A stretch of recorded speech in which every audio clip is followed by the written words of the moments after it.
Амар баясгаланд хийд. Өндөргөөний хийд гэж алдарсан амар баясгаланд хийд бол одоо 300 жилийн түүхтэй хийд. Анх өндөргөөнд зориулж Манжин их хамгаалан хаанаас хийд одоо орныг өндөргөөнд зориулж барьж өгье гэсний дагуу энэ хийдийг одоо бүтээн байгуулсан байна.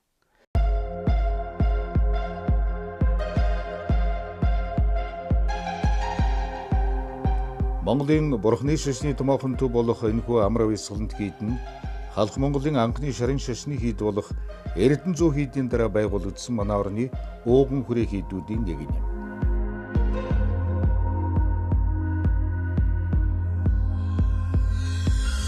Амар баясгаланд хийдийг Инх Амгалан хааны зарилгаар эхлүүлж түүний ачхуу найралт хааны үед дуусгасан байдаг. Одоо Монголын шашны тэргүүнд зориулсан болохоор хийц одоо уран барилгын хувьд бол одоо хамгийн оргил одоо хамгийн сайн гэх юм одоо тэр булганаар нь одоо бүтээсэн байгаа юм. Тэгээ энэ хийдийг барихдаа энэ хавийн уулнаас барилгын материалыг аваад Хятадаас 3 төрлийн одоо барилгын зүйл авчирсан гэдгийг.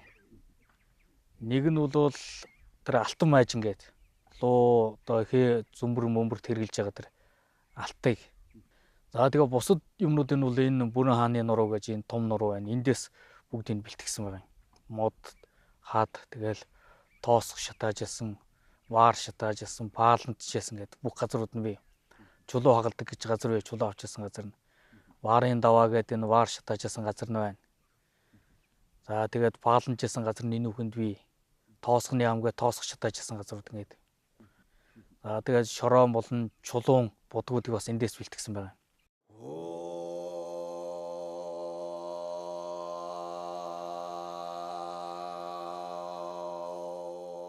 Бурхан багшийн шав шадаршаа монголжийн ундаа эр төвлөгөөдөө ингээ бадар урч нисэж хагаад Лувсын хааны толгой дээр хөлөнд нь алдсан шороо унсан байт. Тэгэхээр нөгөө унсан шороонд нь Лувсын хаан уурлаад луу болж хувраад монголжийн буруу дайрсан. Тэгээ монголжийн ч өөрөө бурхан багшийн дараагаар юугаар ордог гэхээр эр төвлөгөөнөөр ордог. Тэрхүү эр төвлөгөөнөөр одоо бас адилхан тэрхүү луу болж хувраад жороогож боогоод тэнгуут ингээ галаар төрөж ингээ ялсан боогод.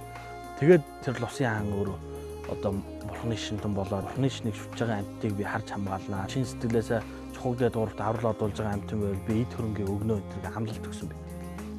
Тэгээд ерөнхийдөө энэ луу ингэ шүтдэг болсон. Нэгсэндээ эр төвлөгөөний бэлэгдэл, сүр хүч чадлыг бэлэгдэж аливаа юмыг дарна гэсэн бэлэгдэл байдаг.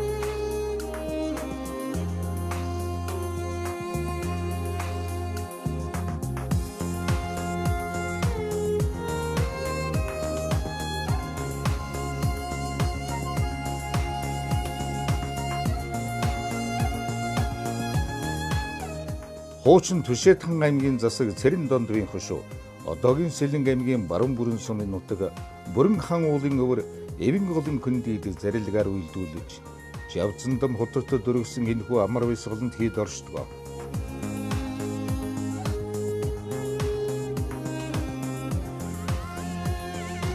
20-р зууны ихэр амар баясгаланд хийдэд мянган гаруй лам сууж хурдаг байсан бөгөөд өдөрвөрийн байнгын хуралтай 30 гаруй сүм дугамтай байжээ.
Нэгэн 1930 дугаар оны дундуур тухайн үеийн төр засгаас сүм хийд лам нарын эсрэг авч явуулсан бодлогын уршигаар манай орны сүм хийдүүд устгагдсан бүхэж байсан тэр үед 200 гаруй жилийн түүхтэй энэхүү хийдийн хурал ном хаагдсан боловч сүм дуган зэрэг байгууламжууд бүрэн бүтнээрээ үлдэж Монголын төдийгүй дорн дахны буддын шашны уран барилгын томоохон дурсгал болон хойч үеийн өвлөгдөн үлдсэн байна.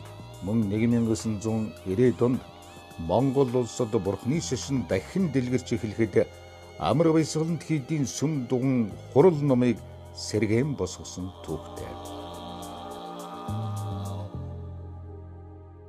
Тэгээд хийдийг барьж дуусаад энэ хийдийн нэрийг одоо амар баясгалант гэж нэрлэе гэж одоо Манжин хааны зарилэгт одоо энэ хий дотор байгаа түүхийн сүм дотор байгаа уран бичсэнд монголоор нь бичсэнийг бол уншихад тэгж бичсэн байгаа. Амар баясгалант хийд гэдгийг бол Манжин хаанаас өөрөө өгсөн нэр юм байна гэж одоо ойлгогдож байгаа.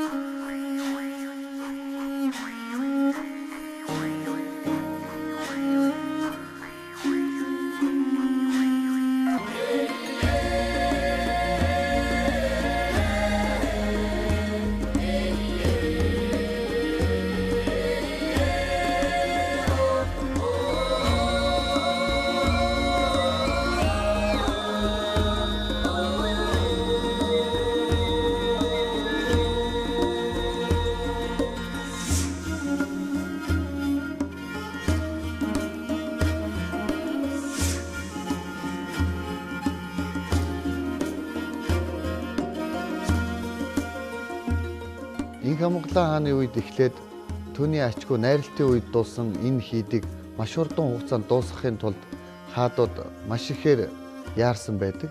Даамлуудыг барьж дууссан эсхийг асуухад даамлууд дуусаагүй байна гэдэг хариултыг дандаа өгдөг байсан. Тэгэхэд нь бол толгойг нь авдаг байжээ. Гэтэл нэг мэрэгэн ухаантай даамал дууссан гэж хариулсан баг. Сүм гэдэг бол 3 гэсэн тоо. Ихэнх сүм хийдүүд дандаа 3 давхар байдаг. Амар баясгалант хийдийн гол жогчин дугуй нь бол 2 давхар байдаг. Тэрхүү даамлын уран нарийн аргыг өөртөө шингээж хадгалсан байдаг. Тийм ч учраас дотоод 3 дахь сүм нь бол дотроо агуулгаж идэг. Гол жогчин дугуйн дотор 4 чулуун баг нь байдаг. Чулуун багнаараа холбогдоод хийдийн одоо доогуур гүйсэн 4 чулуун сууг байдаг. 4 тийшээ дээврийн ус гадагшилдаг байсан байна. Аливаа цаг хугацааны явцад бохирдох, бүглэрэх янз бүрийн шалтгаан гардаг байсныг сүм хийдийг хариуцдаг байсан лам нар тэр сууг бүглэрсэн, тагларсан тэр үед өмхий хүрнийг одоо хийчдэг байсан байна. Тэгснээр өмхий хүрэн маань орсон газараас дараагийнхаа газар гарах хүртлээр бүх тэр бүглэрсэн, тагларсан чулуу шаврыг ухаж гаргаснараа тэр суугийг одоо байнгын ажиллагаатай байлгадаг байсан байна.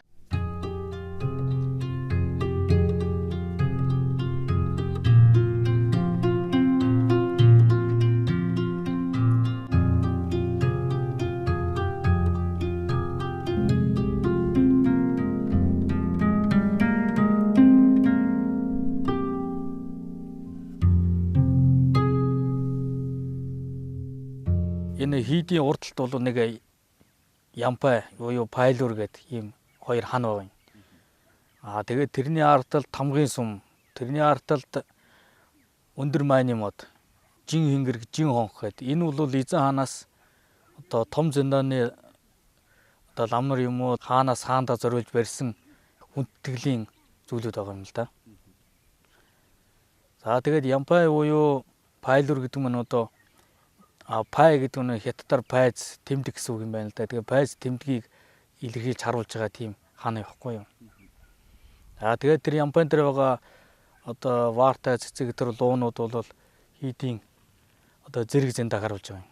За тэгээд дугны дээр байгаа одоо энэ өнгийн паалан тэгээд үзүүрийн амьтад эдгээр бол хийд хэр зэрэг том хэр зэрэг зэрэг зэндаа томтой вэ, өндөртэй вэ гэдгийг харуулах сүм дугны одоо зэрэг зэндаа хийц маяг одоо хэр их хүч хөдөлмөр оруулсан бэ гэдгийг харуулж байгаа тийм тэмдгүүд юм л да энэ.